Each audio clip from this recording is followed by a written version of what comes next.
श्रीनाथ जी गुरु गोरखनाथ जी के चरणों में आदेश आदेश आदेश। महामाई महाकाली भैरव बाबा भगवान दत्तात्रेय जी नवनाथ 84 सिद्धों के चरणों में आदेश आदेश आदेश। अलख निरंजन हर हर महादेव। आज बात करते हैं 12 अगस्त शनिवार की, श्रावण अधिक महा कृष्ण पक्ष। आज सूर्योदय 5:48 पर सुबह होगा, जबकि सूर्यास्त शाम को 7:03 पर होगा।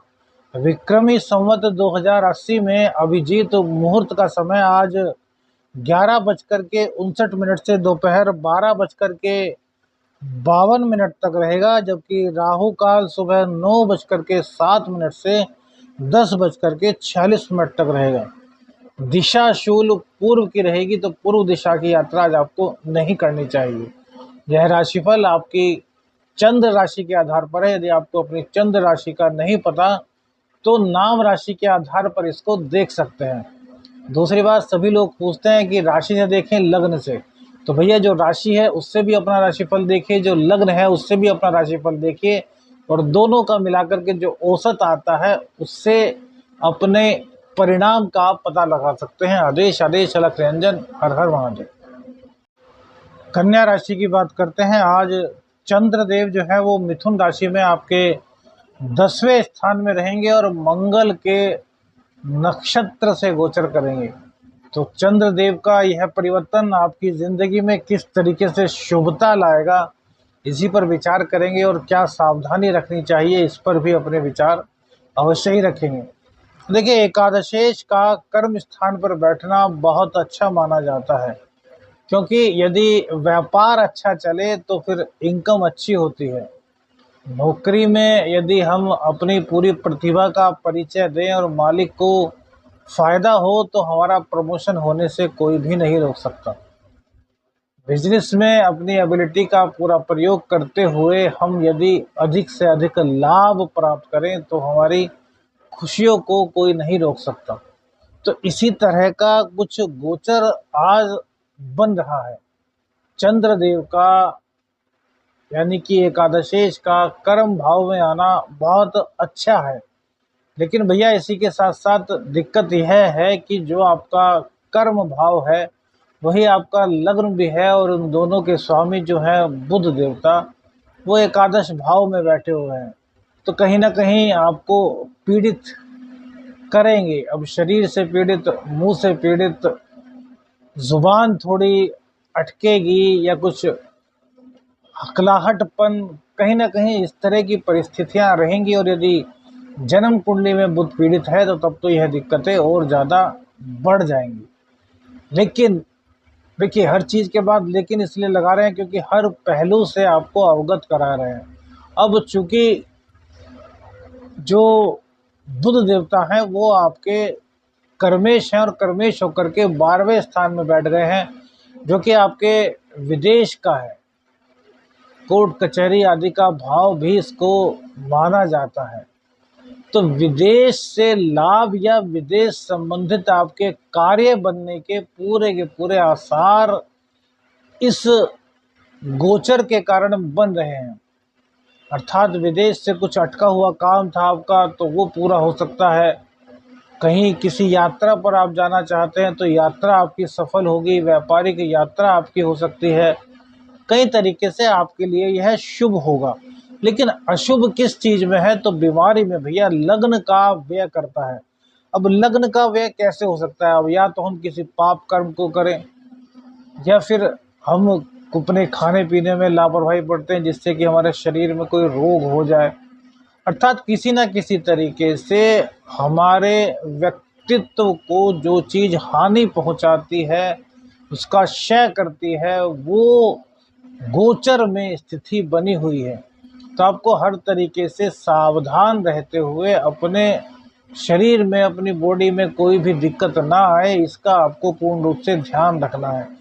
इनकम को आपकी चंद्रदेव बढ़ा देंगे, क्योंकि भैया एकादशेश का कर्म स्थान में बैठना बहुत अच्छा है। इसी के साथ साथ मंगल देव के नक्षत्र से यह गोचर करेंगे, तो पराक्रम के और अष्टम के दो चीज के आपके मंगल देव स्वामी हैं, जो कि 12वें भाव में बैठे हुए हैं। शुक्रदेव भी वक्री हो चुके हैं, सूर्य शुक्र एक साथ हैं, तो शुक्रदेव भी अपनी कृपा से आपको उत्प्रोत करेंगे, लेकिन उनकी अभी पावर ज़्यादा नहीं है। हालांकि फिर भी वो आपको लाभ ही देंगे, आपको नुकसान नहीं होने देंगे, लेकिन कुछ ना कुछ चिंता लगी रहेगी, क्योंकि सूर्यदेव और शुक्रदेव आपस में बिल्कुल भी मित्र नहीं है। सूर्यदेव जब तक यहाँ पर है तब तक भैया जलाने का कार्य करेंगे शुक्र को, अर्थात आपके प्रेम जीवन में थोड़ी दिक्कत, कोई ना कोई सुंदरता से आपको अलगाव की स्थिति, मतलब कुछ ना कुछ ऐसा जिससे कि आप परेशान रहें, यह सूर्य शुक्र की युति से होगा। अब सूर्य देव भी आपके 12वें भाव के स्वामी हैं, और वो भैया एकादश भाव में बैठे हैं, तो 10वां 11वां 12वां तीनों स्थान आपके जो है वो एक्टिव हो रहे हैं। उन तीनों स्थानों के एक्टिव होने से आपकी इनकम तो कम से कम नहीं रुकने वाली। हाँ, इसमें एक फायदा यह है कि भैया अगर आप लोगों की जॉब छूट गई थी, तो आज चांसेस हैं कि आपकी जॉब लग जाए। चंद्रदेव अपनी कृपा से निहाल करेंगे, क्योंकि वो अपने जो उनका नैसर्गिक घर है चतुर्थ, उस पर उनकी दृष्टि पड़ेगी, और ये बृहस्पति देव का घर है। अब मंगल देव के नक्षत्र से गोचर करेंगे तो आपके पराक्रम को बढ़ाएंगे। चंद्र मंगल की युति है, और वृश्चिक राशि जो आपके पराक्रम की राशि है वो भी जल तत्व राशि है, और कर्क राशि जो कि चंद्रदेव है, चंद्रदेव भी जल तत्व हैं, तो अष्टम का अच्छा फल देंगे, तो पराक्रम को बढ़ाएंगे। आपके अंदर जो आलस्य थी उस आलस्य को पूरी तरीके से समाप्त करेंगे। आपका जो हर टाइम लेटे रहने का या सोने रहने का मन करता हो, तो उससे आपको एकदम से निजात दिला देंगे, अर्थात चंद्रदेव पूरी कृपा आपको बरसाएंगे। अष्टम अष्टम से, अष्टम के भाव से भी, अब देखिए वो अग्नि तत्व है, तो यहाँ भी कोई ज्यादा दिक्कत तो नहीं, लेकिन चोट चपेट दुर्घटना की आशंका हो सकती है। हो सकता है कोई छोटा बच्चा एकदम से बेड से गिर जाए आपका, आप उसका ध्यान रखें, देख रहे हैं और देखते देखते आपकी नज़र फिरे और वो गिर जाए, तो इस तरह की दिक्कत कहीं ना कहीं हो सकती है, छोटे बड़े सभी के साथ। तो पूर्ण रूप से सावधान आपको इस गोचर के अंतर्गत रहना होगा।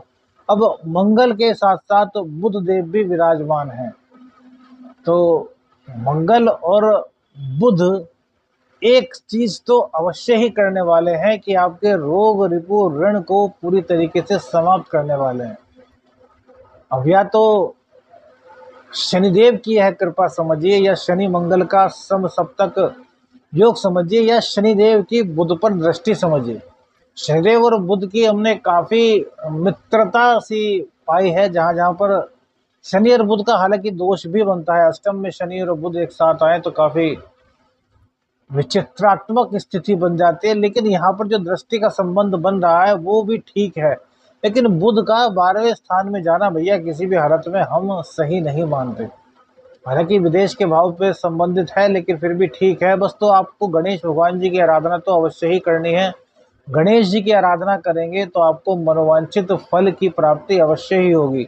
जॉब के संकट से लोग जो जूझ रहे हैं वो हरी घास पर चलना शुरू कर दें, और गणपति जी को दोबड़ा घास अवश्य ही अर्पित करें। इससे आपकी जॉब संबंधी जितनी भी दिक्कतें होंगी वो दूर हो जाएंगी। व्यापार में भी देखिए, व्यापार चलेगा तो, लेकिन हल्की फुल्की अड़चनें तो कहीं ना कहीं आएंगी, तो गणेश जी की आराधना से वे अड़चनें भी दूर आपकी होंगी। गणपति जी के मंदिर में जाइए, वहाँ गणेश अथर्वशीष का पाठ कीजिए, और गणेश भगवान का कोई अच्छा मंदिर, आपका मतलब कहने का मतलब है कि मंदिर तो सभी अच्छे होते हैं, जहाँ गणेश जी की कोई भव्य मूर्ति हो और वहीं पर भव्य मूषक जी भी बने हुए हैं, तो मूषक जी के कान में अपनी बात आप कहते हैं, जो भी आपकी दिक्कत है, तो गणेश जी तक बहुत जल्दी पहुंचती है। तो इस तरह का मंदिर आपके आसपास है तो जरूर वहां पर जाकर के पुण्य लाभ कर कमाइए, क्योंकि जब एक बार जॉब जाती है तो बड़ी दिक्कत होती है। हालांकि आने वाले समय में कुछ ही दिनों में यह सब दिक्कतें दूर होने वाली हैं, लेकिन फिलहाल की जो कंडीशन है उससे उबरने के लिए हमने आपको बताया है कि गणपति जी की आराधना बहुत जरूरी है। और चंद्रदेव को अच्छा बनाने के लिए, चंद्रदेव की कृपा प्राप्त करने के लिए शिव तांडव स्तोत्र का पाठ और माँ भगवती और शिव की आराधना, यह आपके लिए बहुत अच्छी रहेगी। कुल मिलाकर के आपकी गोचर के हिसाब से आपको किसी भी तरह की कोई चिंता करने वाली आवश्यकता नहीं दिखाई दे रही। सभी स्थितियां सामान्य से बेहतर हैं। बस स्टेप बाय स्टेप आपको कदम उठाना है, थोड़ा सा आपको अपने बुद्धि का प्रयोग करना है। और कन्या राशि बेमिसाल विलक्षण बुद्धि के मालिक होते हैं कन्या राशि वाले लोग, तो यहाँ पर आपको किसी तरह की कोई परेशानी नहीं है। गणपति जी की शरण में रहिए। गवर्नमेंट जॉब में है तो आपके लिए बहुत अच्छा है। प्राइवेट जॉब वालों के लिए दिक्कत रहेगी, सिर्फ और सिर्फ प्राइवेट जॉब वालों के लिए दिखाई देती है, और बाकी कहीं पर किसी तरह की कोई दिक्कत नहीं दिखाई देती।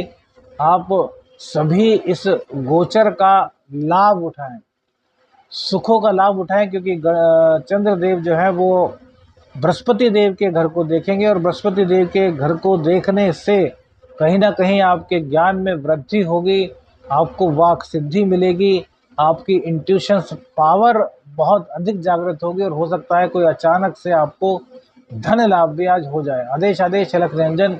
हर हर महादेव।